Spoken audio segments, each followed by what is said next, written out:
You were just a baby abandoned in the woods. My brother's voice sliced through the laughter like a knife. The whole table erupted, silver forks clinking wine glasses, shaking their laughter echoing off the polished wood of our Vermont dining room. I smiled, my spoon hovering in midair, pretending it didn't hurt. Inside, I felt something cold and a sharp coil in my chest. I was just the broken girl at the end of the table, reminded once again that I didn't belong, that I was not a true Carter. 19 years later, Forbes would call me CEO of the year. But tonight, that recognition was still a distant, silent promise. Snow pressed against the windows, and the world outside glowed white under the Christmas lights. The smell of roasted turkey and cinnamon candles filled the air, but all I could taste was bitterness.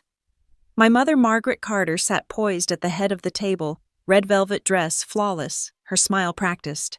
My father, Charles, stayed quiet, his eyes lowered toward his plate. Across from me sat Logan, my brother. His tailored navy suit hugged his frame.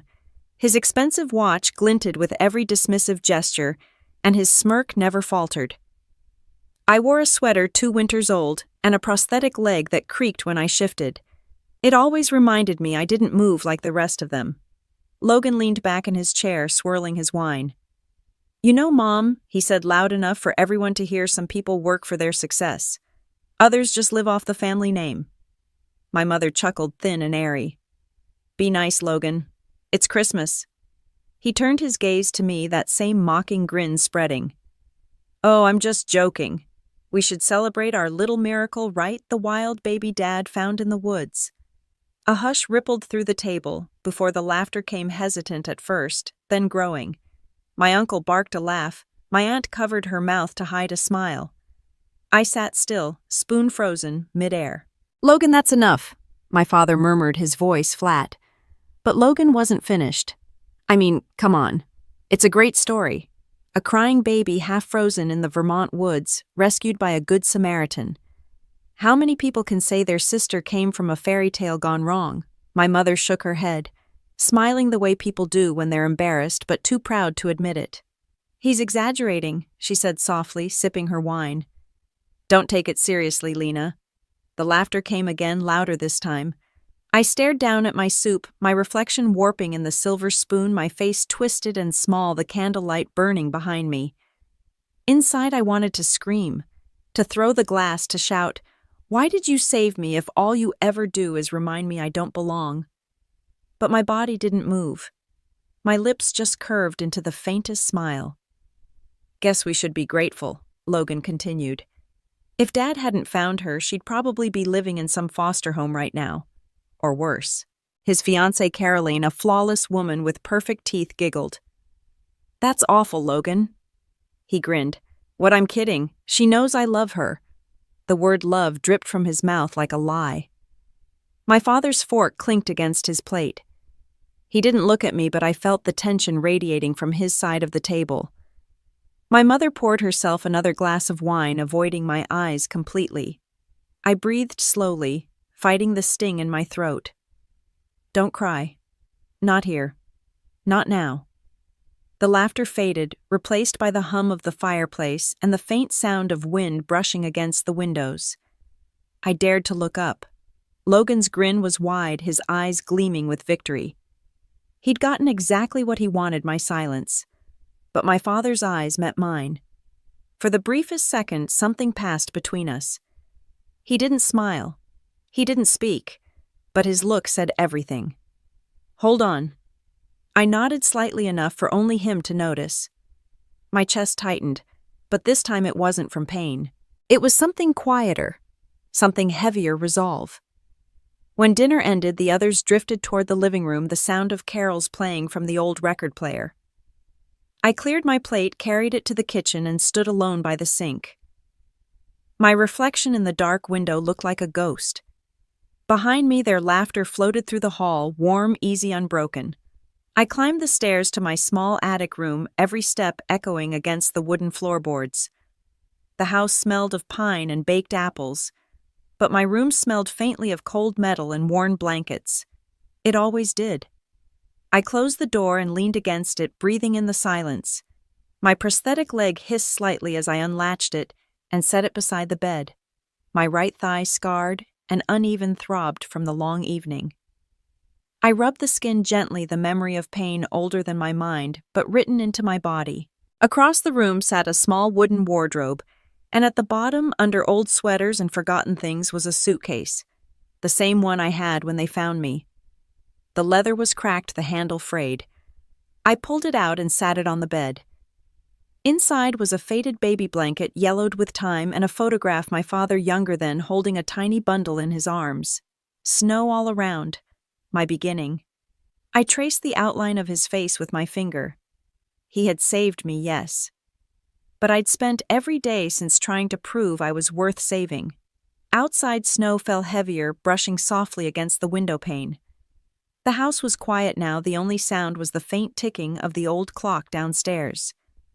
I looked down at my leg, at what was gone, at what was left, and whispered to the empty room. They think I was abandoned. But I was chosen to survive. The words came out steadier than I felt. I sat there for a while, staring at the photo, at the suitcase, at the snow swirling beyond the glass. For a moment, I imagined the woods where I'd been found, dark, frozen, silent. And I thought of that baby, the one they mocked, crying alone in the cold. I wondered if some part of her still lived inside me, still reaching for warmth that never came. I closed the suitcase gently and slid it under the bed. Then I turned to the window, the world outside, silver and endless. Someday, I whispered, they'll remember this night. And they'll wish they hadn't laughed. I let the words hang in the air like frost. My breath clouded the glass, and for a second, I saw my reflection again, not small this time, not broken. Just quiet. Waiting. That night I learned silence wasn't a weakness. It was a weapon. A promise carved deeper than any scar. And 19 years later, when I stepped off that private jet with Forbes waiting to crown me Woman CEO of the Year, I kept it. I found the file by accident. It was 2 days after Christmas, the snow outside, already graying with mud and tire tracks. My parents had gone to visit relatives in New Hampshire, and Logan had flown back to Boston with his fiancée. The house was quiet for the first time in weeks, too quiet, the kind that made your own breathing sound loud. I went up to the attic to look for an old suitcase to take with me. What I found instead changed everything I thought I knew about who I was. The attic smelled of cedar and old paper. Dust floated in the thin light from the single window. Boxes stacked along the beams carried faded labels, Christmas ornaments, baby clothes, college photos. I knelt beside one marked documents, expecting tax files or insurance papers. But there it was, a small blue folder tucked between two heavy binders, the corner frayed and yellowed. On the tab in my father's handwriting it read, Lena, found child case. For a long moment I just stared at it. My hands felt numb even though the air was warm from the heater below. I told myself not to open it. But my fingers moved anyway, almost against my will. Inside were hospital reports, legal documents, and a police statement. The first line hit me like a slap. Infant female, approximately 3 days old, discovered in Pine Hollow Woods by local pastor John Miller. Found with severe leg injury, possible animal attack. My breath caught. The papers trembled in my hands. The police photo clipped to the corner showed a sterile clinical image of a bundle of blankets, stained and torn, a tiny arm reaching out. My arm. I could barely look at it. Beneath the image was a line scrawled in blue ink, my father's handwriting, again, adopted June 2nd, 2004. That was it. No mention of where I'd come from, who my birth mother was, or why I'd been left to die. Just a date, a location, and the word abandoned. I sat back against an old trunk, the dust rising around me in soft clouds. For years I'd convinced myself that being found didn't matter. I have a family now. But as I held that file, every word my brother had said at the Christmas table came roaring back. You were just a baby abandoned in the woods. He wasn't wrong. I closed the folder slowly and pressed it to my chest. Something inside me, some delicate belief that I belonged, cracked in half. Footsteps creaked behind me. I turned sharply, heart pounding. My father stood in the doorway, his face lined with exhaustion. He held a mug of coffee in one hand and looked at me with that same quiet sadness he'd worn at dinner. "You weren't supposed to see that," he said softly. "I think I was," I whispered. He came closer, setting the mug on a beam. "We didn't keep it from you to lie. We just thought, when you are ready, we'll tell you." When I was ready, I almost laughed. "Logan already knew." He hesitated. "Yes, he overheard years ago. I asked him to keep it quiet." Clearly that didn't last. The anger rose before I could stop it. So all this time, while I tried to fit in, while I tried to earn a place at that table, he knew I was just the charity case you picked up in the woods. My father flinched at the word charity. "You were never that.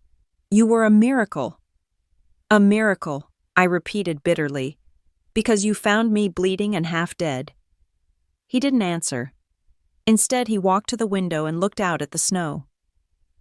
"The day we found you, the priest called me. He said he'd discovered someone he couldn't explain. I went out there expecting to find a body. But when I saw you, I knew I couldn't walk away. I called your mother. We took you home." The silence between us stretched. I looked down at the folder in my lap, the words, "Found child case," staring back. "Did you ever try to find her?" I asked quietly. "My real mother?" He shook his head. "The police did for months. Nothing. No one claimed you. Maybe she was too young. Maybe I'm too scared." But I like to think, his voice faltered, that she believed someone would save you. That word "save" hung in the air like smoke. He turned toward me, then his expression solemn. "You've spent your whole life fighting to prove yourself, Lena. You don't have to. You're already enough." I wanted to believe him, but as I looked down at the folder, something shifted inside me. Enough maybe, but not for them. Not yet. That night after he went downstairs, I sat in the attic long after the light had faded. The wind howled outside, rattling the window pane. I stared at that file until the words blurred. My fingers brushed over the photo again, the clinical image of the baby in the blanket. "She survived," I whispered. "So will I." I didn't know yet what that meant. Only that I wouldn't let their pity, their laughter, or their silence define me. If life had chosen me to live, then I'd live on my own terms. When I finally went downstairs, the house was dark except for the glow from the living room. My father had fallen asleep on the couch, the TV murmuring softly. I paused, watching him for a moment. He looked older, the weight of secrets carved into his features. In the corner, a small pile of mail lay unopened. On top was a letter addressed to my father from the hospital where I'd been taken years ago. The return address was faded, but I recognized the name Pine Hollow Medical Center. I hesitated, then slipped it into my coat pocket. Outside, the snow was still falling heavy and relentless. I walked out to the porch, the wind stinging my face. Somewhere in the distance, a church bell rang, a hollow, lonely sound. I thought of Father Miller, the man who'd found me. Maybe he was still alive. Maybe he remembered. The next morning, I packed a small bag, nothing more than jeans, a sweater, my prosthetic maintenance kit, and the letter. My father was still asleep when I left. I stood in the doorway for a long time, watching him breathe, then closed the door quietly behind me. The road to Pine Hollow was narrow, winding through miles of silent woods. Every tree looked the same, tall, bare, ghostly in the snow. When I reached the small town, it felt frozen in time. The church stood at the edge of the forest, its white paint peeling the bell tower, leaning slightly. Inside, the air smelled of wax and pine. A priest stood near the altar, older now, with hair as white as the snow outside. He turned as I approached, his eyes widening. "Father Miller," he nodded slowly. "Yes." "Do I know you?" I held up the image from the file, the clinical police photo of the infant in the torn blanket. "You found me." His lips parted, and for a moment he didn't speak. Then he whispered, "Dear God, you survived." "I did," I said quietly. "I came to ask why." He gestured for me to sit in one of the pews. The church was empty, silent, except for the creak of the old wood. He studied me for a long time before speaking. "I was walking in the woods that morning. It was bitter cold, nearly dawn. I heard crying so faint I thought it was an animal at first. When I found you, you were half buried under snow. I thought you were gone until your hand moved. You were fighting even then. I swallowed hard. Did you ever see anyone else? A woman, he shook his head. Just footprints leading away. Small ones. She must have been young. I followed them for a mile before they vanished. I prayed for her that night, and for you. His words washed over me like fog, painful, distant, inevitable. As I left the church, I paused on the steps, staring into the trees. Somewhere out there was the place I'd come from, the ground where my story began. But standing there, I realized something important. My past wasn't my prison. It was my fuel. I zipped my coat and looked up at the endless gray sky. You left me, I whispered to the wind. But I'm still here. The snow swirled harder, the cold biting against my face. I didn't turn back. Not yet. Because somewhere deep inside me, a fire had started. And I knew for the first time in my life, I would never let it die. The letter came 3 weeks later, folded neatly inside an envelope with the Pine Hollow Church letterhead. I had almost convinced myself that the visit to Father Miller was closure, that I'd learned everything there was to know about being found in the woods. But his letter said otherwise. It was short, written in trembling handwriting. Lena, after you left, I remembered something. There was a woman who used to come to the church before you were found. Young, frightened. She asked me if God forgave those who left someone behind. She never gave her name. But I think she was talking about you. The paper shook in my hands as I read. Beneath his words, a second note. If you truly wish to understand why you survived, live a life worthy of being found. That line stayed with me. For days it echoed in my head whenever I looked in the mirror or heard my prosthetic click against the wooden floor. Live a life worthy of being found. I didn't know what that meant yet, but I knew I couldn't stay in Vermont any longer. My father was kind when I told him I wanted to move. He didn't ask questions, just handed me a few $100s and said, "Go where you'll be seen for who you are, not where you came from." I had saved $2,000 from years of odd jobs. I packed the same suitcase, the one that had once held my baby blanket, and drove to New York with my prosthetic leg, that money, and more determination than sense. New York was everything Vermont wasn't. Loud, ruthless, alive. The streets smelled of gasoline and ambition. The first week I crashed on a classmate's couch while I applied for scholarships and internships. My prosthetic made every commute a test of endurance. Stairs, curbs, crowded subways, but I refused to use it as an excuse. At the community college where I enrolled, I studied engineering and computer science. Every night I sat in the lab long after the others left, staring at the circuits and code that seemed to breathe beneath my fingertips. Machines didn't care about pity. They didn't judge who you were before you touched them. They only responded to precision, patience, and persistence.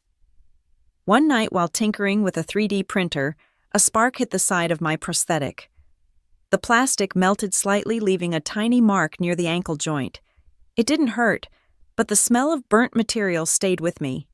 As I stared at the mark, an idea began to take shape. Something wild, impossible, but real.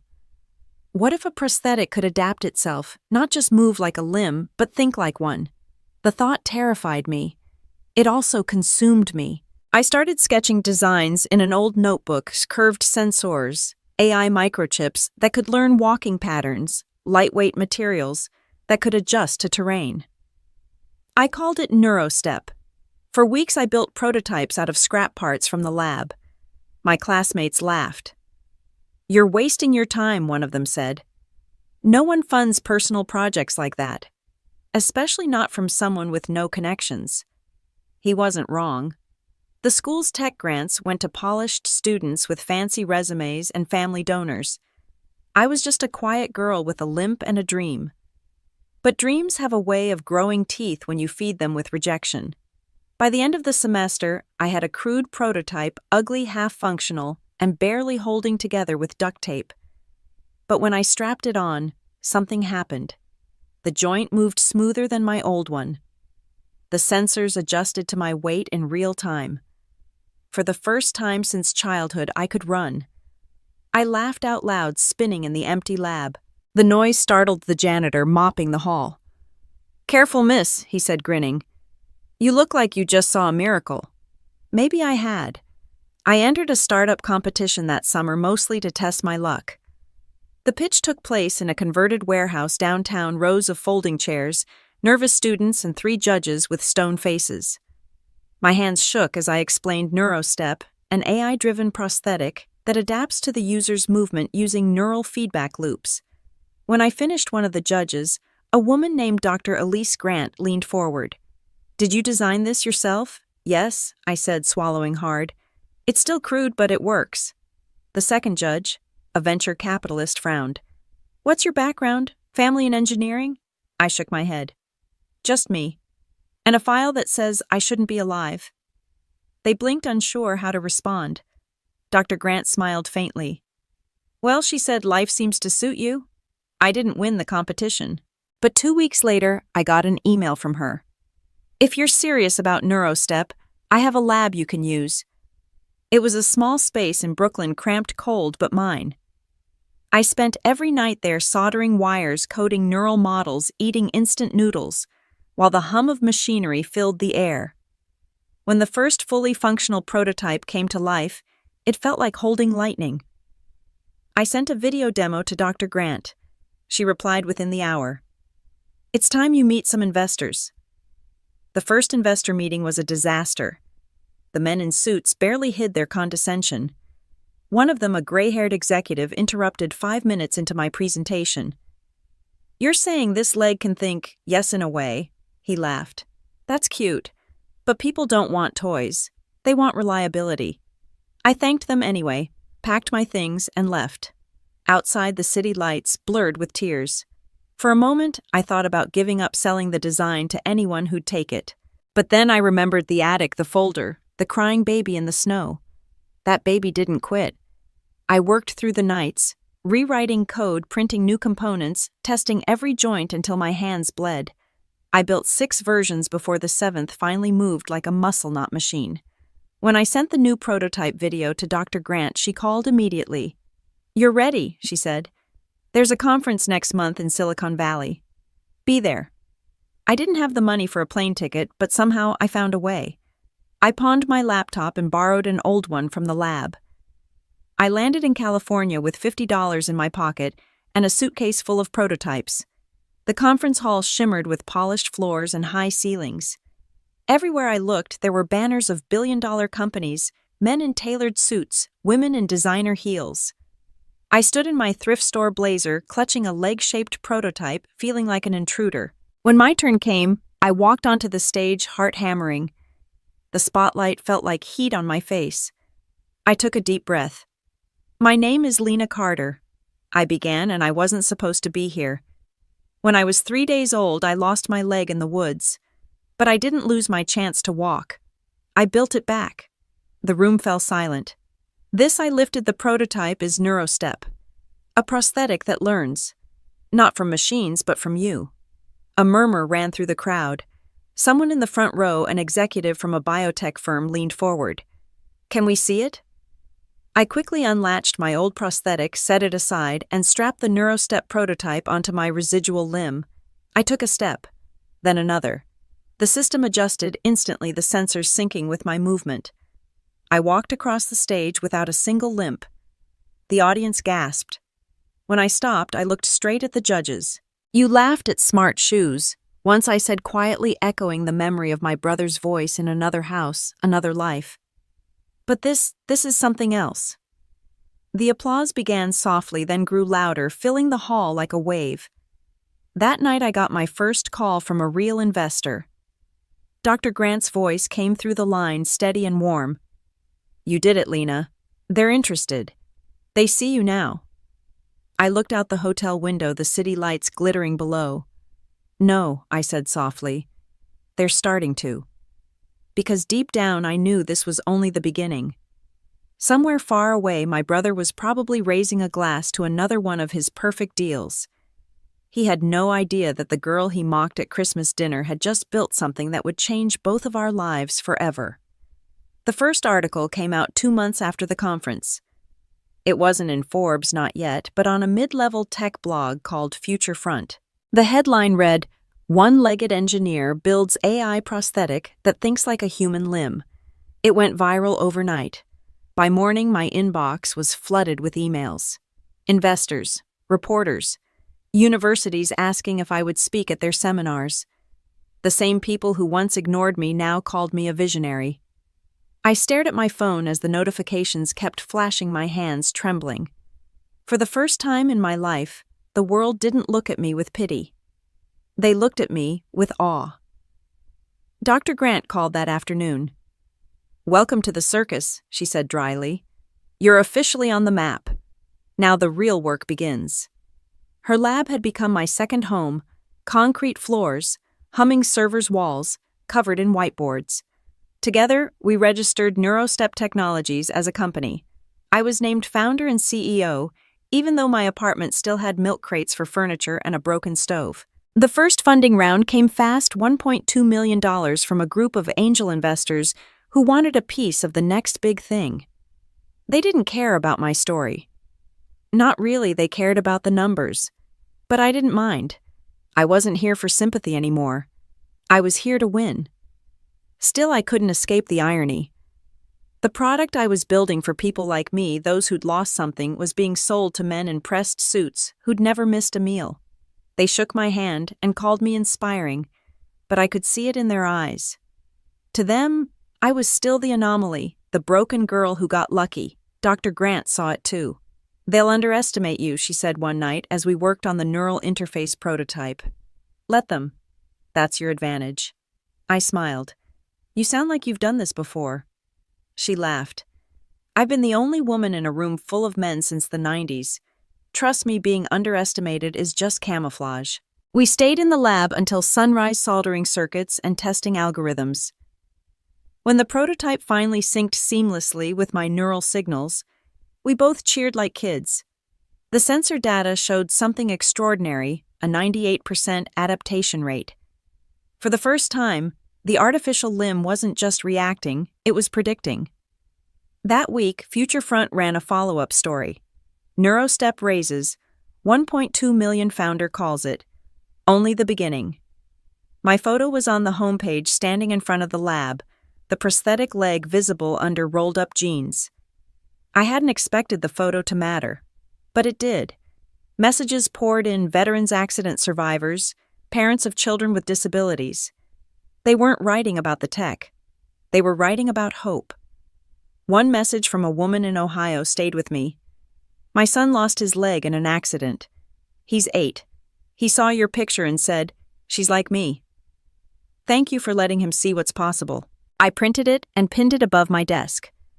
By fall, we had 5 employees, a mix of engineers, interns, and one marketing manager named Kevin, who never stopped talking about brand identity. The lab buzzed with energy even when we ran out of coffee and sleep. Every mistake, every bug, every circuit failure was another step toward something bigger. But success has a strange way of making ghosts stir. One night, while reviewing partnership emails, I saw a name that made my stomach drop: Logan Carter. The sender line glowed on the screen like a scar reopening. The subject read, "Congratulations, sis." I almost deleted it without reading, but curiosity won. "Saw your article. Impressive stuff. Looks like all that nerd work paid off. I've got some connections in biotech who might want to meet you. Maybe we can team up, keep it in the family." My hand froze over the keyboard. Keep it in the family. The same brother who'd mocked me every Christmas dinner now wanted a piece of my company. I didn't reply. But that night I dreamed of that snowy Vermont table again, the laughter, the wine glasses, his smirk. I woke up drenched in sweat, heart pounding. When I told Dr. Grant about it the next morning, she just said, "Success doesn't erase the past. It attracts them." Weeks passed. The company grew faster than I could keep up. We secured partnerships with hospitals across 3 states, and my name started appearing on panels and podcasts. People started calling me the comeback queen, though I'd never really had a kingdom to return to. Then Forbes called. It was a short interview request, 15 minutes, they said. Just a feature for their Women in Innovation issue. I nearly dropped my coffee while reading it. Forbes. The same magazine that had decorated Logan's bookshelf for years. The same one he used to quote at the dinner table when talking about real success. The interview took place in a glass-walled office overlooking Manhattan. I sat there looking out at the city, thinking of the quiet paneled dining room in Vermont. This time, I was the one doing the talking. The journalist, a sharp-eyed woman named Karen, started with easy questions, background funding, product testing. But halfway through, she leaned forward. "Do you ever think about the irony," she asked, "that something born from your own pain might make you a billionaire?" The question hit harder than I expected. I looked down at the prosthetic at the faint scar near the knee joint. "I think," I said slowly, "pain teaches us precision. You stop wasting effort on things that don't matter." She smiled. "That's good. Mind if I quote you on that?" A week later, the headline read, "From Lost Child to Tech Visionary, the woman who rebuilt herself literally." That night my father called. His voice shook with emotion. "Your mother saw the article," he said quietly. "She showed it to everyone. She's proud of you, Lena. We both are." I hesitated. "Even Logan," a pause. "He's complicated." But yes, even him. I wanted to believe that. But something in my gut told me Logan wasn't calling out of pride. He was calling out of interest. I was right. 2 days later, I received a formal proposal, an invitation from Carter Biomedical Ventures, the company Logan now co-owned. They wanted to collaborate on scaling NeuroStep globally. The email ended with, "Let's make this a family empire." Family empire. The same family that once made me feel like a stranger at their table. I printed the email and stared at it until the ink seemed to blur. Then I folded it neatly and slid it into the leather suitcase I'd brought from Vermont.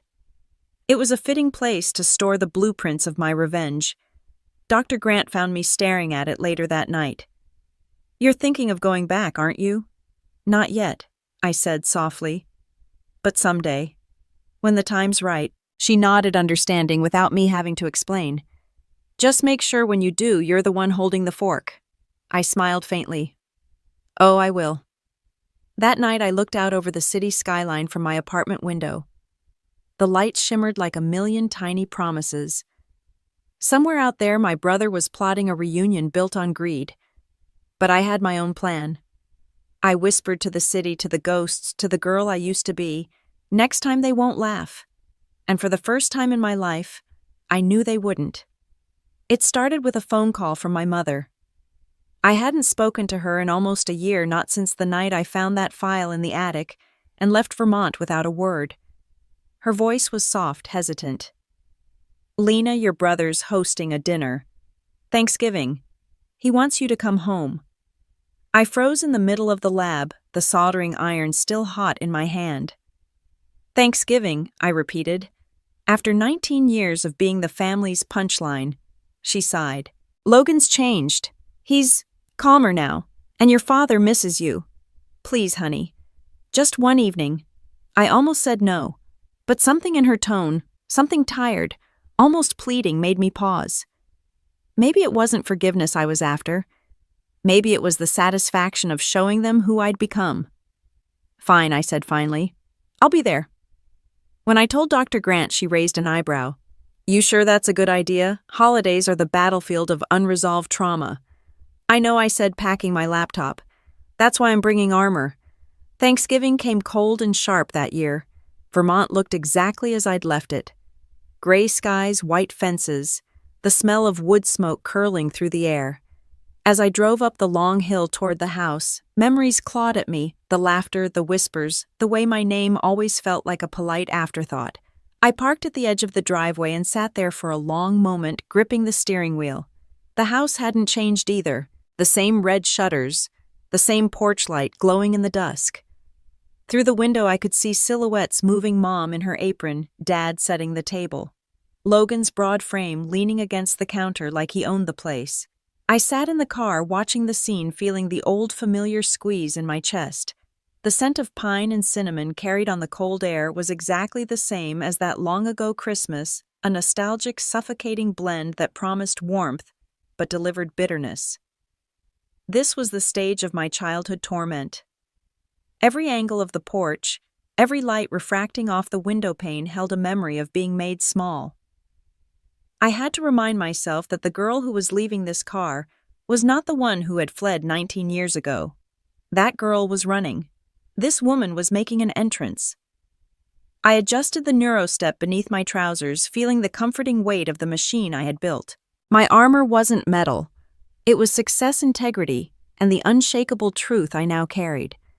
I took one last deep, cold breath, letting the Vermont air sharpen my resolve, and walked toward the door. When I rang the bell, it was my father who opened it. His face softened immediately. "Lena," he said, voice trembling just slightly. "You made it." "Hi, Dad." He pulled me into a hug before I could react. "You look grown." I smiled faintly. "I should hope so."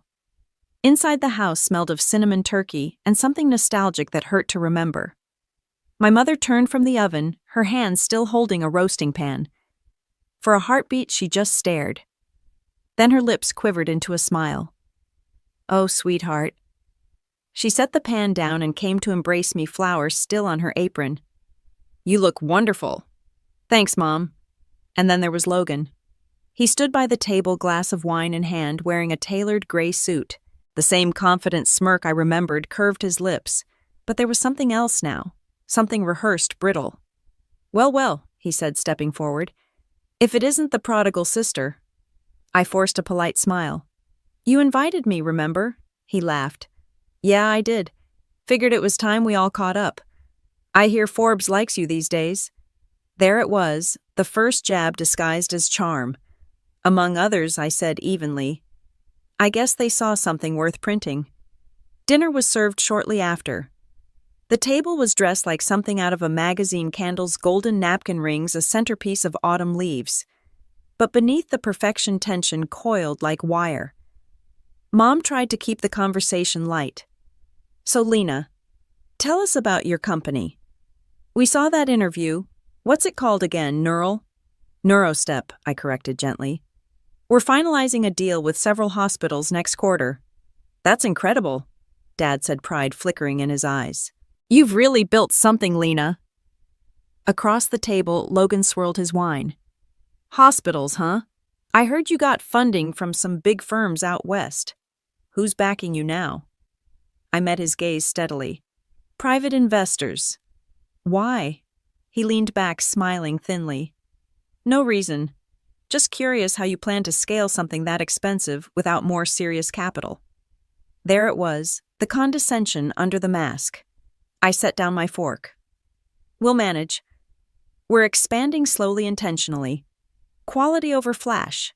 He chuckled, spoken like someone who's never had to keep shareholders happy. "Maybe because my company isn't drowning in lawsuits," I said before I could stop myself. The room went still. My mother's fork clinked against her plate. "Lena," she said gently, "please. Let's just enjoy the meal." I exhaled, forcing a smile. "Of course." But Logan wasn't done. "You know," he said, swirling his glass again, "I've been thinking. There's real potential in what you're doing. With the right resources, our firm's reach, for instance, you could take Neurostep global overnight.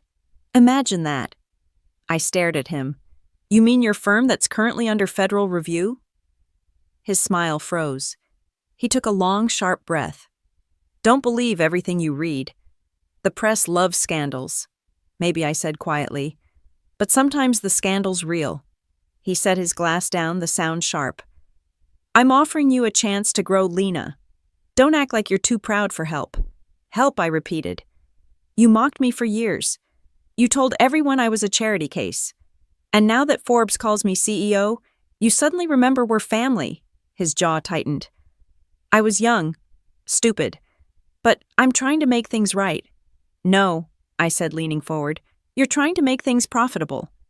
For a moment, the only sound was the faint hiss of the fireplace. My mother's eyes darted between us, panicked. "Logan," Dad said finally, his voice low. "Enough."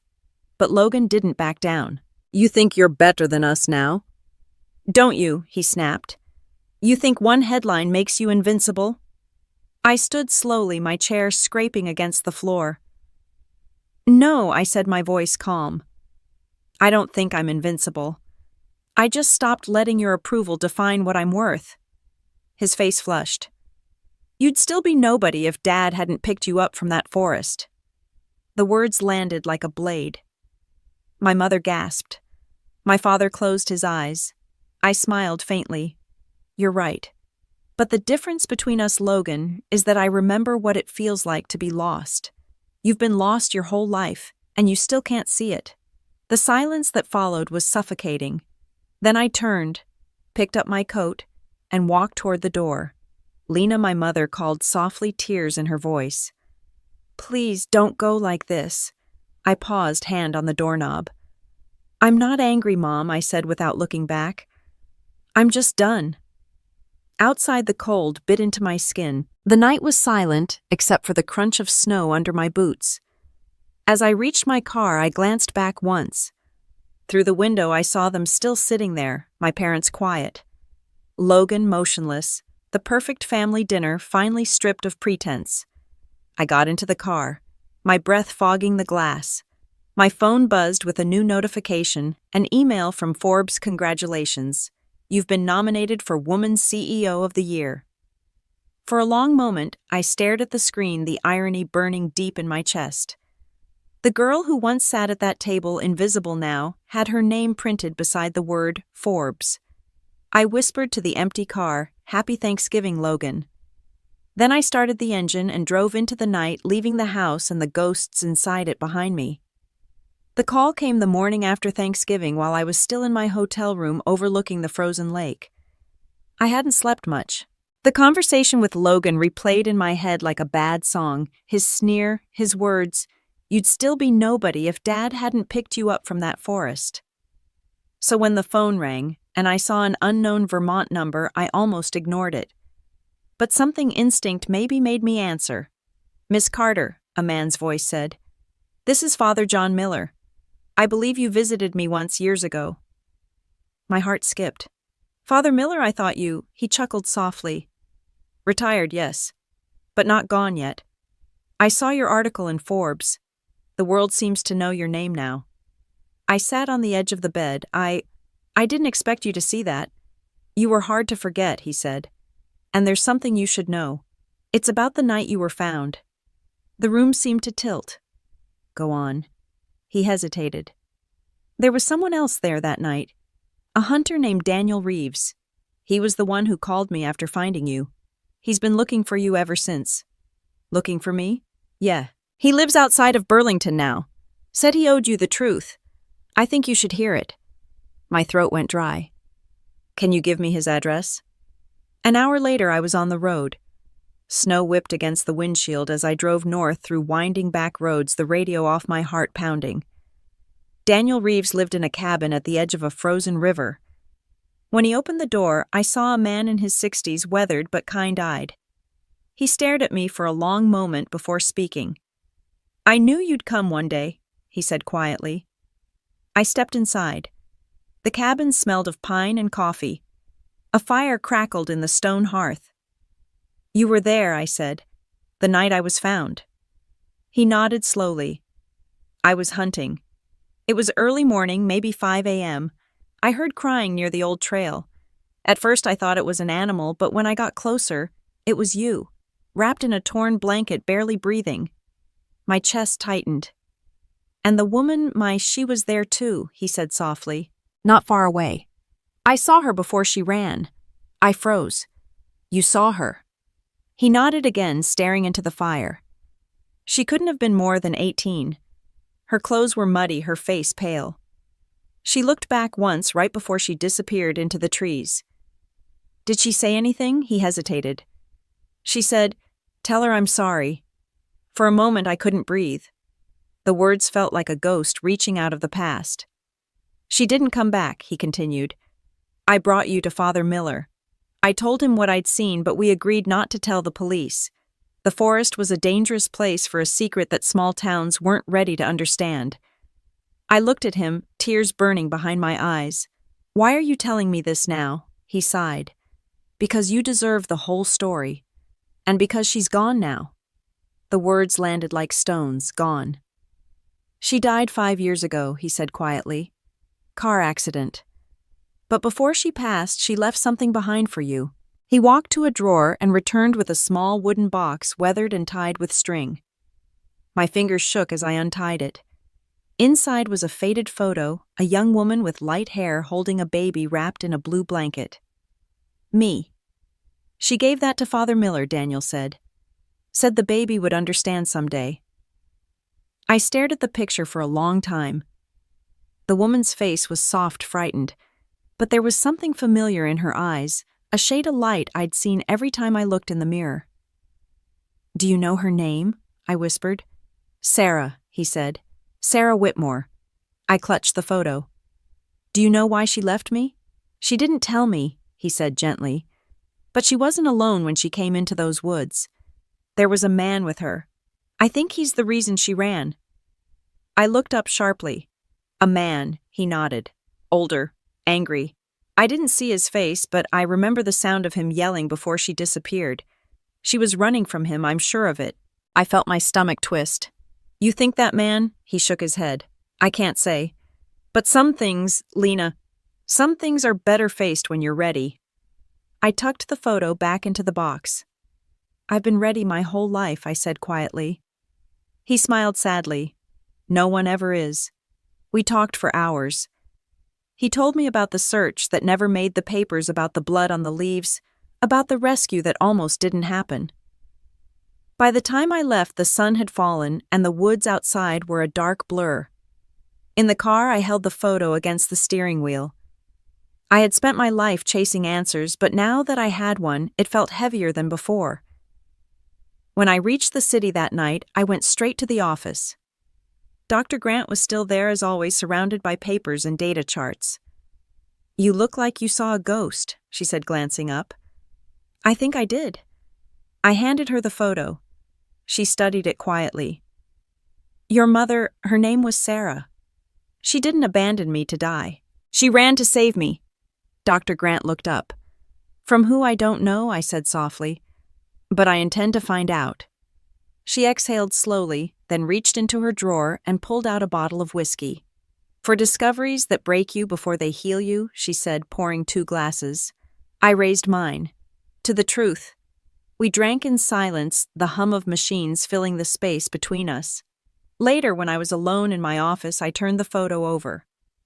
On the back, written in faint pencil, were 5 words, "Live a life worth saving." It wasn't the exact phrase Father Miller had written, but the promise, the challenge was the same. I slipped the photo into my desk drawer beside my company's incorporation papers and Forbes plaque. 2 artifacts from 2 different lives, but somehow both told the same story. And for the first time, I understood what I'd been building all along. Not just a company, not just a name, a legacy that proved I wasn't abandoned. I was chosen to survive, to rise, and one day, to face the truth that waited in the shadows of the woods. But first there was something else to finish. The next morning I called my assistant. "Schedule a meeting with Carter Biomedical Ventures," I said calmly. Her voice hesitated. "That's your brother's firm." "I know," I said, staring at the city skyline through the glass. "It's time to pay him a visit." Because I wasn't the scared girl in the woods anymore. I was the woman who had built her own empire algorithm by algorithm, and this time I wasn't running. This time, I was hunting. The elevator doors opened to the 34th floor of the Carter Biomedical Building, and the familiar chill hit me like a ghost. Everything looked the same: polished marble floors, sterile lighting, the faint smell of expensive cologne that always clung to my brother's offices. Only this time, I wasn't here as the poor orphan girl he used to mock. I was here as the woman who had Forbes on speed dial. My heels clicked against the floor as I stepped out. A receptionist in a fitted black suit looked up.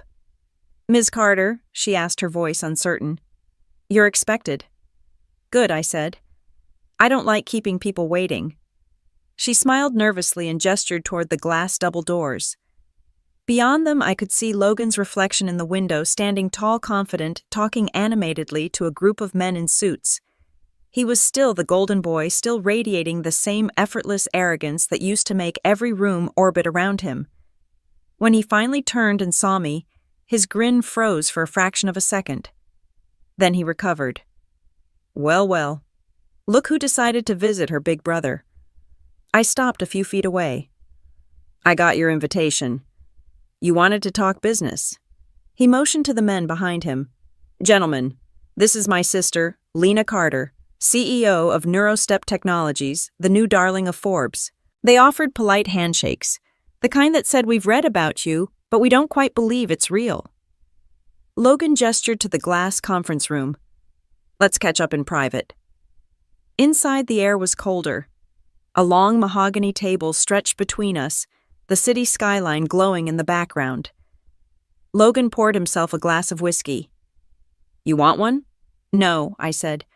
Let's skip the warm-up. He smiled, that same sharp, calculating expression that used to make my skin crawl. Straight to the point. Fine. We've been following your company's growth. Impressive numbers, though I imagine scaling is getting tricky. We're handling it, I said. Sure. He took a sip. But you could be handling it better with the right partners. Carter Biomedical has the infrastructure, the investors, the global distribution channels. I'm offering you an acquisition. Neurostep becomes part of us. You stay on as head of development. Everyone wins. I leaned back. Everyone. He nodded. You get access to unlimited resources. We get to expand into the AI prosthetics sector. It's synergy, Lena. Family synergy.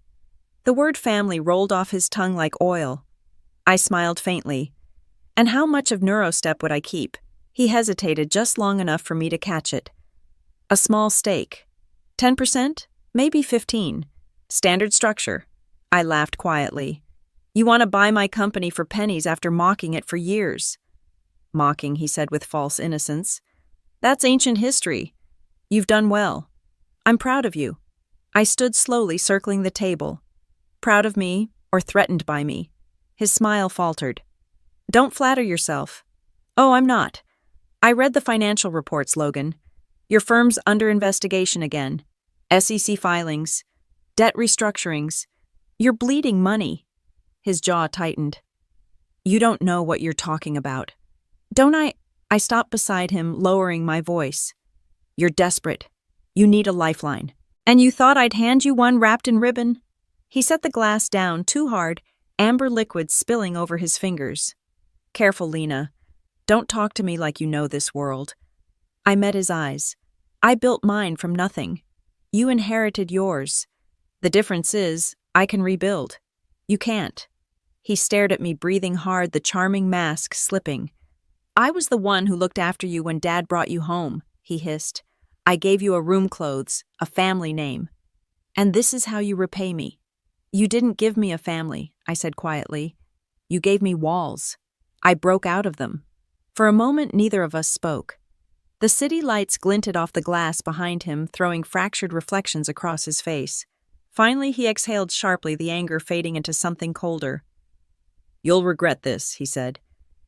When your investors start pulling out, when the press moves on, when you're left alone again, don't say I didn't try to help.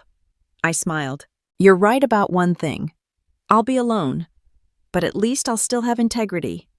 The door opened and his assistant poked her head in. Mr. Carter, your next appointment, cancel it, he snapped. I turned toward the door. Don't bother, I said. We're done here. Outside the conference room, I let out a slow breath I didn't realize I'd been holding. My hands trembled, but it wasn't fear, it was adrenaline. The elevator ride down felt endless. When I finally stepped out into the lobby, I pulled out my phone and called Dr. Grant. How'd it go? She asked. Exactly as expected. He wants to buy us out for scraps. And I said no. A pause. You're sure that's wise? He'll retaliate. I'm counting on it.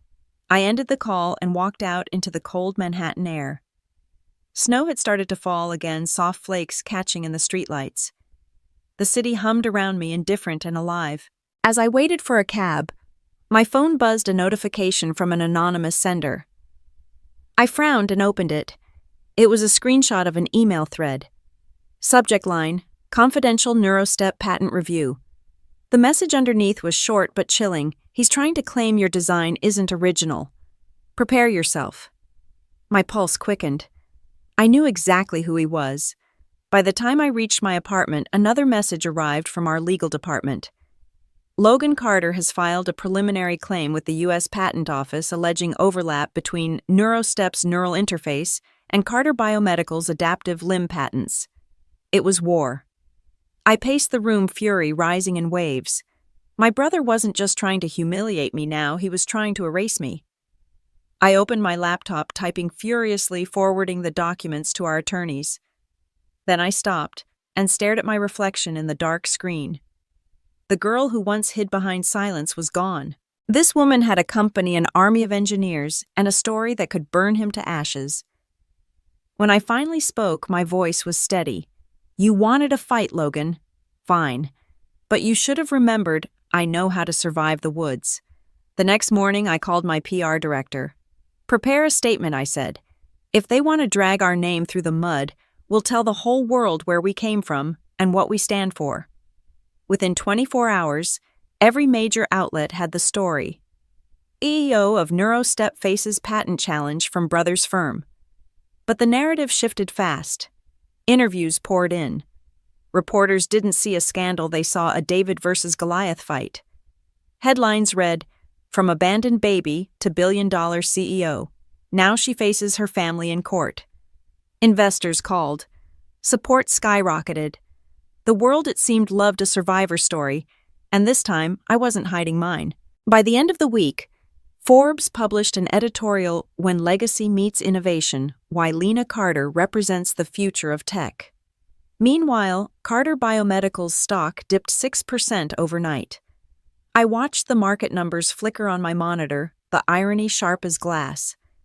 He had thrown me out of the family years ago with nothing but a suitcase. Now I was the one holding the pen that could write the end of his empire. And I intended to do it slowly, methodically, the way a surgeon removes a tumor piece by piece until there was nothing left. The headlines hit faster than even I expected. By Monday morning, every major financial outlet carried the same breaking story: Carter Biomedical under SEC investigation for accounting irregularities. I didn't have to read between the lines. Logan's company wasn't just in trouble, it was crumbling. The same brother who used to toast at family dinners bragging about his record-breaking mergers now had his face splashed across every business channel in America. I sat in my office watching the TV in silence as an anchor read the report aloud. Sources claim internal documents suggest intentional misreporting of revenue streams and fabricated subsidiary transactions tied to overseas shell accounts. My assistant hovered near the doorway. "Do you want me to turn it off?" I shook my head slowly. "No, let it play." The anchor's voice continued sharp and merciless. Carter Biomedical stock has fallen 22% since Friday. Investors are demanding explanations, and CEO Logan Carter has not responded to multiple requests for comment. For a long time, I just sat there staring at the screen. There he was, my brother, pale, sweaty, caught in a flash of cameras outside his Manhattan office.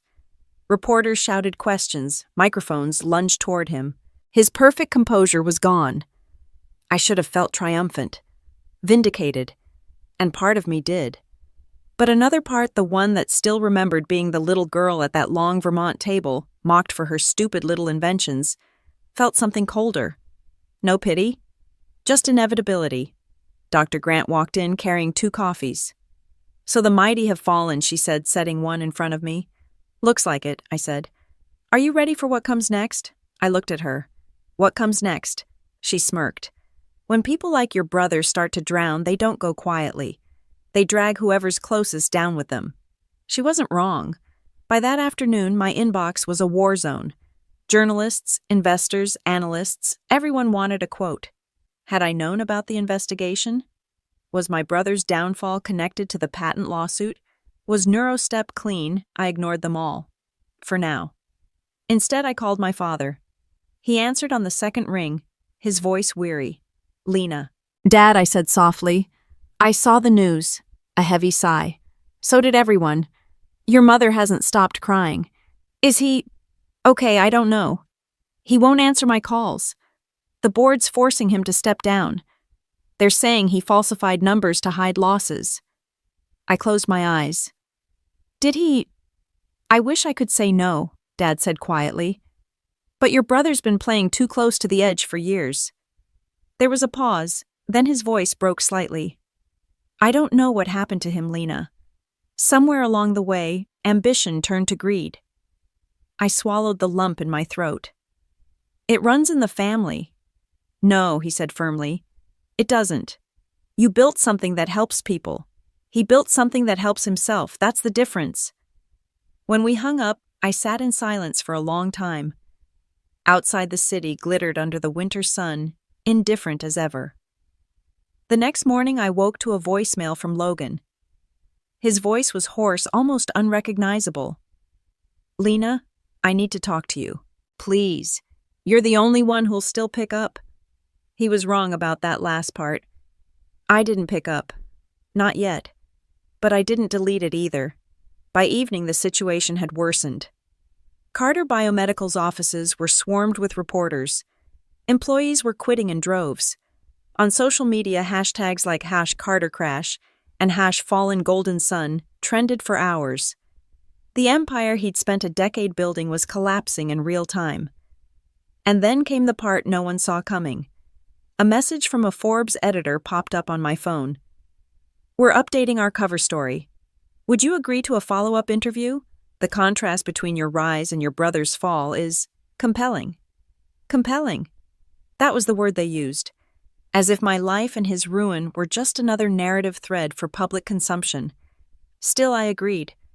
Not out of vanity, but because silence would let others write my story for me. The interview took place 3 days later. The reporter, a sharp-eyed man named Michael, leaned forward as the cameras rolled. Lena, you and your brother built very different paths. When you see what's happening to him now, what do you feel? I took a breath. I feel proof. He blinked. Proof that you can't build an empire on lies, I said calmly. And that no one, no matter how powerful, is immune to accountability. It wasn't the answer he expected. But it was the truth. When the article came out, the headline was brutal, from the woods to Wall Street, how one sibling rose while the other fell. The photo showed me standing beside the NeuroStep prototype, calm and poised. Below it, a smaller image of Logan Eyes' downcast face caught mid-expression, the perfect symbol of defeat. The article went viral overnight. And that's when he finally showed up. It was late past midnight when the building's security called. Mr. Carter is here. Should I send him up? I hesitated, then told them to let him up. When the elevator doors opened, I barely recognized him. His suit was wrinkled, his hair unkempt, his eyes red. The golden sun was gone. Lena, he said, voice shaking. I didn't know where else to go. I folded my arms. That's new for you. He flinched. I deserve that. I deserve worse. He stepped closer, desperation in his face. You have influence now, connections. If you could just speak to your investors, tell them I'm not what I cut in. Not guilty, not the man who tried to steal my company, not the brother who told me I didn't belong in this family. He looked down. I was wrong. About everything. I stared at him, searching for even a trace of sincerity. You said once I was just a baby abandoned in the woods. You used that to humiliate me every Christmas, every dinner, every time I tried to speak. Do you even remember? He nodded slowly. I remember. And I wish I didn't. I studied with him. You built your kingdom on pride. I built mine on pain. And pain lasts longer. Tears filled his eyes. Lena, please. I've lost everything. I stepped closer, lowering my voice. You haven't lost everything. You still have your time. You still have your father. You still have a choice what kind of man you want to be when there's nothing left to hide behind. He blinked. And what about you? Don't you want revenge? I smiled faintly. I already got it. It's called peace. For a long moment, neither of us moved. The city lights flickered behind the glass, reflecting two people who shared blood, but not the same soul. Then I turned away. There's a car waiting downstairs, I said quietly. It'll take you somewhere safe.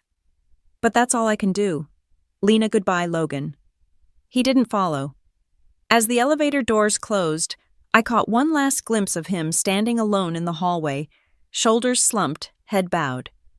That night I poured myself a glass of wine and stood by the window, watching the snow fall over Manhattan. Somewhere below, cameras flashed, headlines churned, and the world whispered about the Carters, the fallen, and the risen. And for the first time, I didn't feel like the baby abandoned in the woods. I felt like the silence that came out of it. The first snow of December came early that year, falling thick and quiet over Vermont, like the past refusing to stay buried. I hadn't been back to that cabin since the day Daniel Reeves told me about my mother. But now something pulled me north again, a restlessness I couldn't name, a whisper that wouldn't stop echoing in my dreams. The court had cleared me of any involvement in Logan's scandal weeks ago. Forbes had named me Woman CEO of the Year. The stock was soaring. Investors called me the future. And yet none of it filled the hollow space I felt every night when the city lights went out. So I drove. Alone. No driver, no assistant, no headlines. Just me and the road. When I arrived at Daniel's cabin, the door was ajar. I hesitated before stepping inside. The fire was out and the air was cold, but on the wooden table sat an envelope with my name written in trembling script. Daniel. I called softly. No answer. I opened the letter with shaking hands. Lena, if you're reading this, I'm gone. My heart wasn't built to last this long. But before I left, there's something you need to know. You weren't found by accident. The man your mother was running from, he wasn't a stranger. He was someone close, someone powerful. I didn't tell you before because you weren't ready. But now you are. Go to the old church on Millstone Road. In the back pew, there's a box buried beneath the floorboard. It will tell you everything. I sank into the chair, my pulse hammering in my ears. The firelight flickered against the window, the woods beyond silent and white. Someone close. Someone powerful. Only one name formed in my mind. I drove to Millstone Road before dawn, headlights cutting through the fog. The church stood abandoned, its steeple cracked, its doors chained loosely with rusted links. I broke them open easily and stepped inside. The air smelled of dust and time. My breath clouded in front of me as I walked down the center aisle past rows of empty pews. The place felt haunted by faith, by fear, by the secrets people once confessed and left behind. The back pew creaked as I knelt beside it. I ran my hands along the floorboards until I found one that shifted slightly under pressure. Using a piece of metal from my pocket knife, I pried it open. There, beneath decades of dirt, was a small tin box wrapped in wax paper. Inside were a stack of yellowed documents and a folded photograph. The picture showed a man and a woman, my mother Sarah Whitmore, unmistakable even in youth. And beside her, smiling, was a younger version of my adoptive father, Charles Carter. My stomach turned cold. I flipped through the papers, letters, bank drafts, and one birth certificate, mine. Only it didn't list father unknown like the copy I'd grown up seeing. This one had a name. Charles, Edward, Carter, his full name. The name my mother had known. I froze. He wasn't just the man who adopted me. He was the man my mother had been running from. The truth hit me so hard I couldn't breathe. He had found her, used his influence, buried the story, and kept me under his roof all these years as his dirty secret, his penance hidden in plain sight. I stumbled out of the church into the cold air, gasping. The snow fell heavier now, blurring the world into white noise. I fell to my knees, clutching the papers to my chest, choking on the taste of betrayal. My whole life, every cruel word from Logan, every distant look from Dad, it all made sense now. I wasn't just a reminder of something broken. I was the consequence of his sin. By the time I got back to the city, dawn was breaking over the skyline. My hands were still shaking when I called my lawyer. "I need you to find something," I said, my voice raw. Every sealed record connected to Charles Carter between 19 years ago and now. "I don't care what it costs."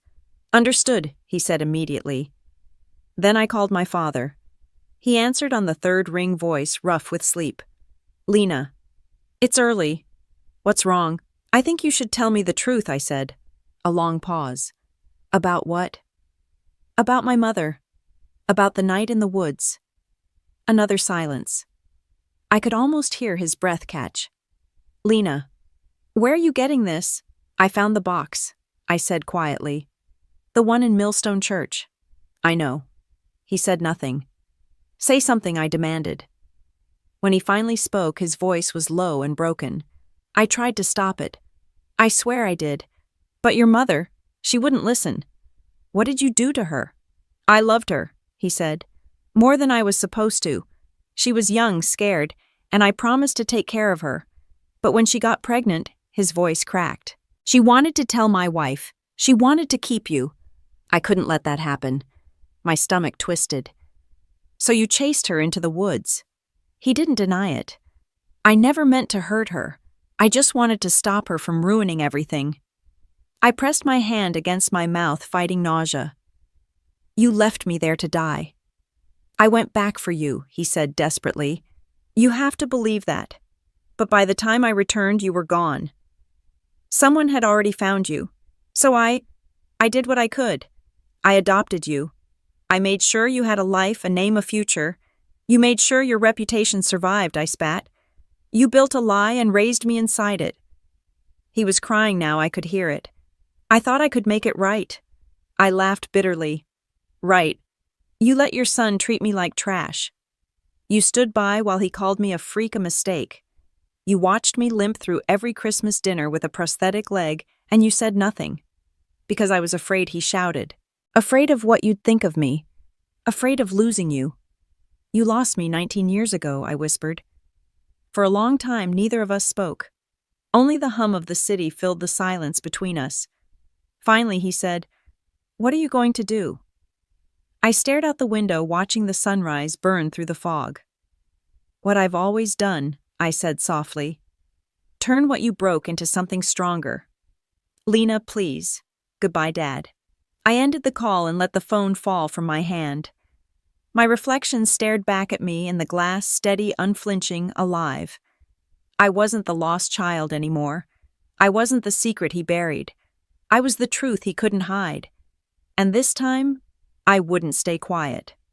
The next morning, my team found me in the office surrounded by old photos and legal files. Dr. Grant leaned against the doorframe. You didn't go home last night, did you? I looked up.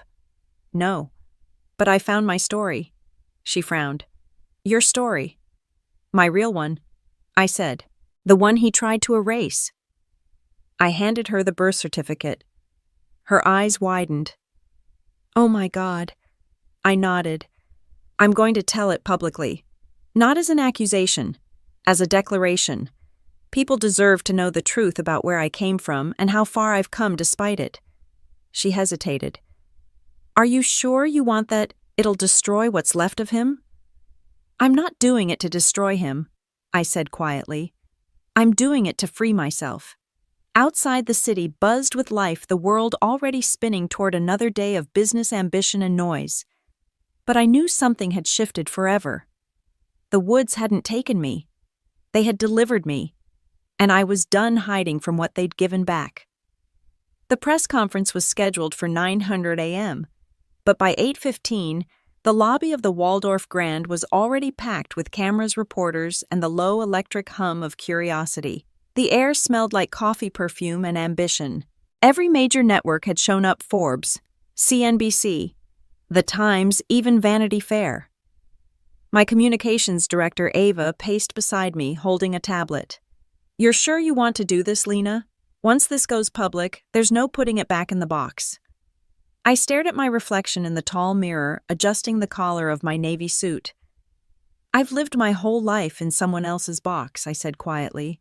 It's time to burn it. Outside the glass doors, I could see the crush of microphones waiting like vultures circling a secret they could smell. Ava sighed. Then let's make sure they choke on the truth. At 9:00 sharp, I stepped onto the stage. The lights hit hard white, blinding, but I didn't flinch. Good morning, I began, my voice steady. My name is Lena Carter, CEO of Neurostep Technologies. For most of my life, I believed a lie about who I was and where I came from. Today I'm here to tell you the truth. A ripple of murmurs moved through the crowd. I continued, 19 years ago I was found abandoned in the woods, outside a small Vermont town. I grew up believing I was an orphan. But recently, I discovered that the man who adopted me, the late Charles Carter, was not my savior. He was my biological father. And the reason my mother ran into those woods was because she was trying to escape him. The room fell silent. Cameras clicked like gunfire. "I'm not here to destroy his legacy," I said. "I'm here to reclaim my own." Someone from the front shouted, "Are you saying your father was guilty of a crime?" I met their gaze. "I'm saying he was human. He made choices out of fear and power, and those choices shaped my life. But they don't define it." Another reporter raised a hand. "Why come forward now after his death?" "Because silence protects the wrong people," I said. "And I've been silent long enough." Behind me a screen flickered to life, showing a slideshow of Neurostep's achievements, rehabilitation programs, patients walking again, communities changed. "This," I said. "Gesturing to the screen is what I've built from the ashes of that story. My mother's fear gave me life. My father's guilt gave me shelter, but my own determination gave me purpose." The applause came slowly at first, then louder, stronger, a wave breaking through the tension. I felt tears sting my eyes but blink them away. To every woman who's ever been told her pain should stay quiet, this is for you. To every child who was told they were unwanted, your beginning doesn't decide your ending. When I stepped off the stage, my phone was already vibrating non-stop. Messages, notifications, missed calls. But one name made me stop cold. Logan. I hesitated, then opened it. It wasn't a text. It was a video. The shaky footage showed a dimly lit hospital room. Logan sat beside a bed, his face, pale eyes hollow. "He's gone," he said, his voice breaking. "Dad's gone." The phone slipped from my hand. Ava caught it before it hit the floor. "Lena," I took a step back, dizzy. "He's dead." The next few hours blurred into a haze of travel arrangements and silence. I didn't cry. I didn't speak. I just sat by the window of the private jet, staring at the clouds, like they could explain why grief always felt so much like drowning. When we landed in Vermont, the winter air bit at my face. The Carter estate looked smaller now, stripped of its power. Reporters lingered by the gates, but security kept them back. Inside, the air was thick with flowers and quiet regret. Logan stood near the fireplace, a glass of scotch in hand. He looked older, emptied out. "You came," he said softly. I nodded. He was still my father. We stood in silence for a long moment. The crackle of the fire was the only sound between us. Finally, he said, "I saw your press conference." "I'm sure you did." "You told the truth." "Yes." He nodded slowly. "He deserved it." That surprised me. "You're not angry?" He gave a hollow laugh. "Angry, Lena, I spent my whole life trying to impress a man who couldn't even live with what he'd done. I used to think you were the family's shame. Turns out, you were the only honest one." I studied with him. For the first time, I saw not the brother who mocked me, but the man who had grown up under the same shadow. "I didn't want it to end like this," I said quietly. "None of us did," he said. "But maybe it had to." He handed me a small wooden box. "He wanted you to have this." I opened it carefully. Inside was a locket, tarnished and old. I clicked it open. Inside was a photo of my mother holding me as a baby. On the opposite side, a note etched in tiny script, "Forgive me." Tears finally came, silent and uncontrollable. I hated the secret he carried, but I think I finally understood the man. Logan nodded. "That's how it works. Love and hate aren't opposites. They're the same weight on different scales." For the first time in years, we stood side by side, not as enemies, but as something fragile and unspoken survivors. That night, after everyone had gone to bed, I walked out into the woods behind the house. The snow was deep, the trees tall and silent. I stopped at the edge of the clearing where I'd once been found. The moonlight spilled across the ground, and I whispered to the shadows, "I forgive you. Both of you." The wind stirred through the trees, soft and steady, as if the woods themselves were exhaling. When I returned to the house, I found Logan sitting on the porch, staring into the dark. "Do you ever think about what comes next?" he asked. I smiled faintly. "Every day." "Then what now?" "CEO of the year." "Now," I said, sitting beside him, "now I build something that lasts longer than pain." He nodded. "I'd like to help." I looked at him, really looked at him, and for the first time I saw not my rival, but my brother. "Then let's start with the truth," I said, "and build a better table." The dawn broke slowly, spilling gold light through the trees. For the first time in 19 years, I didn't feel like I was running from the woods. I felt like I was walking out of them, finally free. Spring came early that year, soft and golden over the Vermont hills. The air no longer bit at the skin, it wrapped around me like something forgiving. I hadn't been back to my childhood home since the funeral, and yet there I was again, standing at the old iron gate, watching sunlight ripple through the branches like pieces of memory. The Carter estate looked different now, smaller, quieter.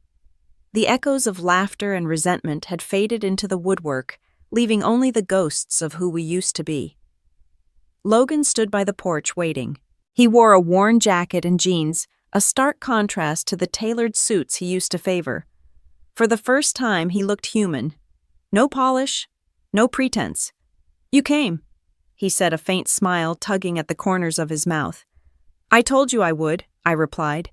He opened the door and the scent of old wood and coffee drifted out. I made breakfast. Or at least tried to. I laughed softly. "That's a first. Don't get used to it," he said. "It's edible at best." The dining room was smaller than I remembered. Or maybe I had just grown too much to fit inside those walls of expectation.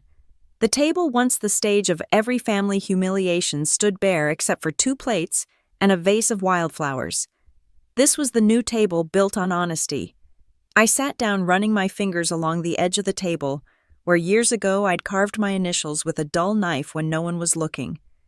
LC, the mark of a girl who wanted to be seen. Logan poured the coffee and sat across from me. For a moment, the silence stretched between us like glass. "I read your Forbes interview," he said finally. "Oh, they called you the face of ethical innovation," he said, almost smiling. "I remember when Mom used to call you the family embarrassment." "People change," I said. "Do they?" He looked up, eyes tired but honest. "I keep wondering if I can." "You already have," I said simply. "You showed up." He looked down at his cup. "After Dad died, I thought I'd feel relief. Like maybe his shadow would finally lift. But it's still there. I still hear him every time I open my mouth." "Then stop speaking like him," I said. "Start speaking like you." He laughed quietly. "You make it sound easy." "It's not," I said, "but it's possible." We ate in silence for a while, the kind that didn't hurt anymore. When the dishes were cleared, Logan reached under the table and pulled out an old photo album. The leather cover was cracked, the pages yellowed. "I found this in his office," he said, sliding it toward me. "You should see what's inside." I hesitated before opening it. The first photo was of my mother Sarah smiling beside the lake, holding a baby in her arms. Me. The next showed Dad standing in the background, watching her with an expression I couldn't name. Love, regret, fear, maybe all 3. The following pages were filled with letters, her handwriting delicate but strong. "For Lena when she's old enough to understand." I traced the ink with my fingers. "She wrote to me," I whispered. Logan nodded. He kept them, every single one. I turned the page and began to read. "My sweet girl, if you ever find this, I hope you know that running wasn't about leaving you. It was about saving you. Sometimes love means walking away before the world can take everything from you. But I believe in you. I always did." My throat tightened. "She knew," I said softly. "She knew I'd make it out." "Maybe she did," Logan said. "Maybe she saw what the rest of us were too blind to." I closed the album and exhaled slowly. I'm going to find her grave, I said. She deserves to be more than a secret in a box. He nodded. I'll go with you. We drove through the narrow mountain roads until we reached a small clearing overlooking the valley. The churchyard was quiet, a thin fog curling around the old headstones. I found her name near the back, Sarah Whitmore, beloved daughter and mother. Someone had placed fresh lilies at the base of the stone. I knelt beside it, brushing away a layer of frost. Hi, Mom, I whispered. It took me a while, but I found my way back. The wind rustled through the trees, carrying the faint scent of spring. I placed the locket, Charles's final gift, on the grave. He said he was sorry, I added. I think he meant it, even if it came too late. Logan stood behind me, hands in his pockets. You think she can hear you? I know she can, I said. She's been with me all along. We stood there in silence, two survivors of the same storm finally facing the calm. As we walked back to the car, Logan said, You ever think about what's next? All the time, I said. NeuroStep's expanding into prosthetic neurointegration. We're launching a foundation in Mom's name, free technology for kids born with mobility loss. He smiled. That sounds like something she'd be proud of. I hope so, I said. But it's not about pride anymore. It's about legacy.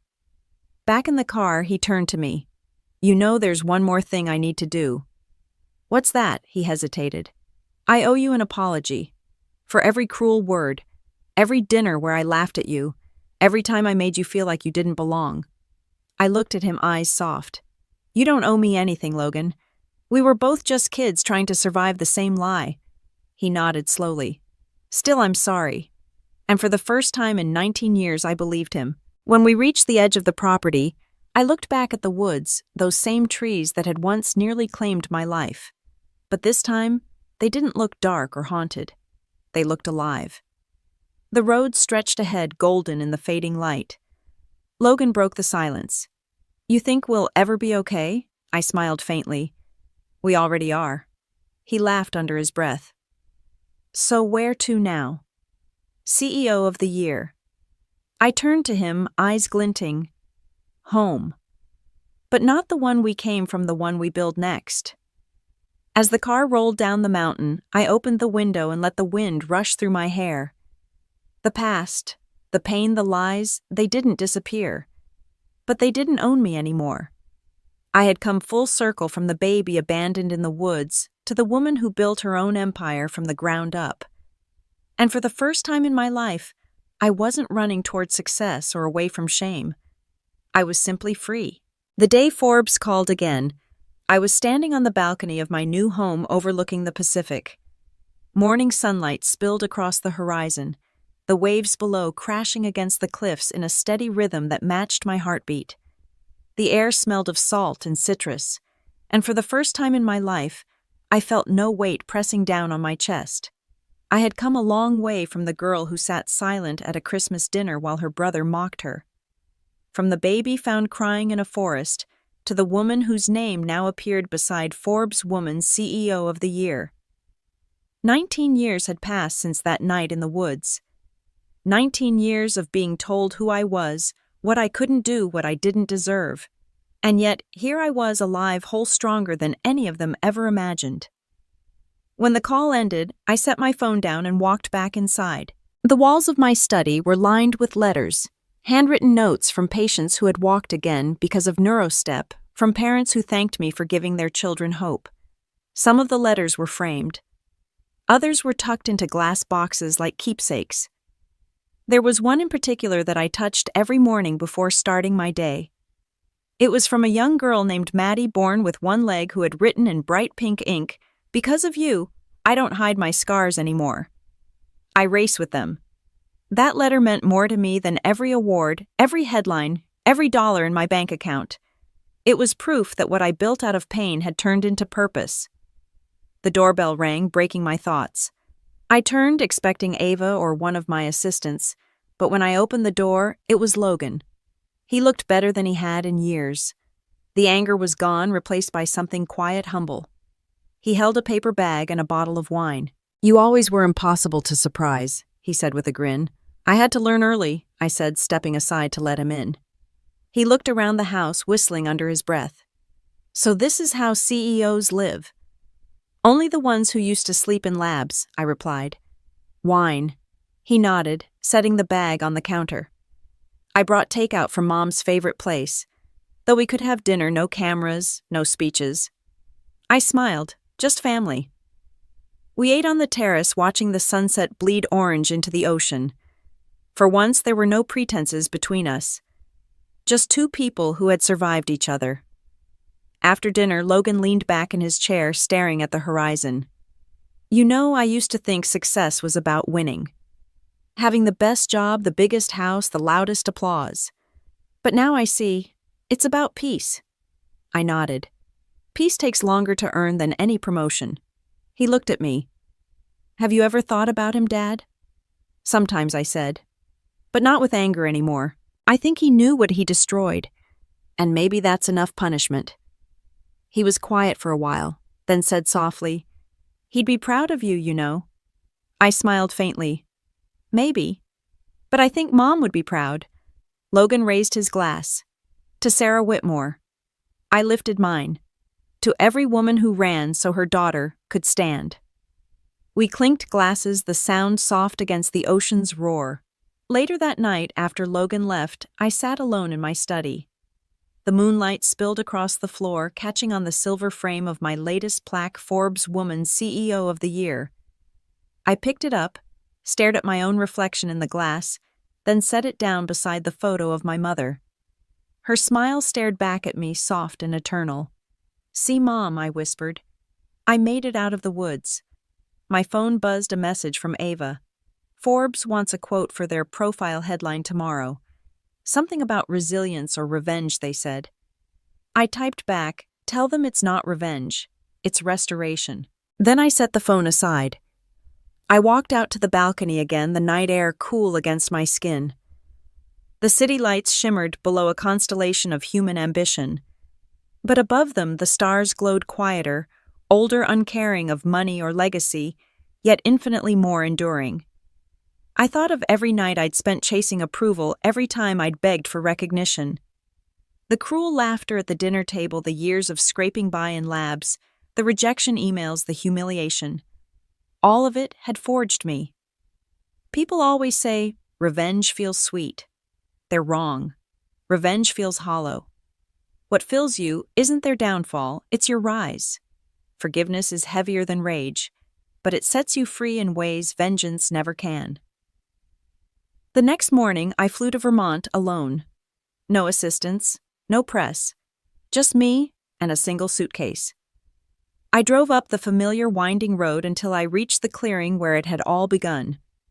The woods were alive again, green open, no longer haunting. At the center of the clearing stood a small bronze plaque. I had it placed there months ago.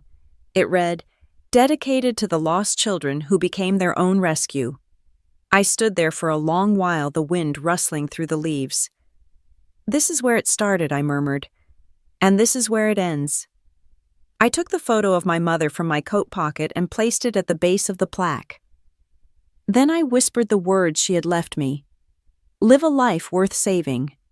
And I had. When I turned to leave, I didn't look back. The woods no longer held me. They released me. Back in the city, the next few weeks blurred with interviews and meetings. But something had shifted inside me. I didn't chase validation anymore. I carried it quietly. One afternoon, I spoke at a leadership summit. The stage lights were blinding, just like that first press conference months ago. But this time I wasn't nervous. I felt calm, grounded.